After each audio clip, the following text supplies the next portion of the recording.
Now, let me show you how we can search on a Facebook using your iPad. So first of all, we're going to have to make sure we have the Facebook app installed like this, and we open it up to get inside. Now, this is the main page on Facebook, and at the bottom, you can see I have the home, reels, and so on. And as long as I'm on the home section, the search field should appear right there at the top. So you can see that I can click on it like this and look up some specific things. I can look for people, but also for pages or some keywords. So it depends on what exactly I'm trying to find, but let's say that I look up the beach, right?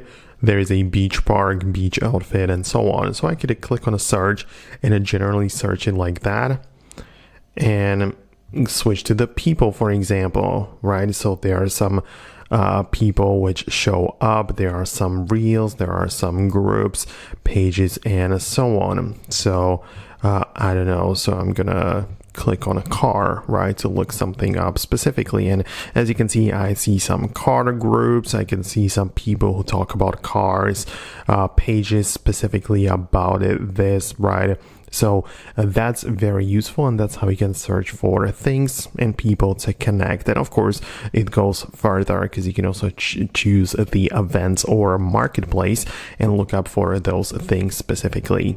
There is also the filtering option or the button in the top right corner like this, and you can also choose the filter pages by category and location. So you can choose them to be anywhere and in any category or change it to something else. Let me know what you think about that below in the comments. Let me know if it worked for you. Hit the thumbs up if it did, and I'll see you later in the future uploads.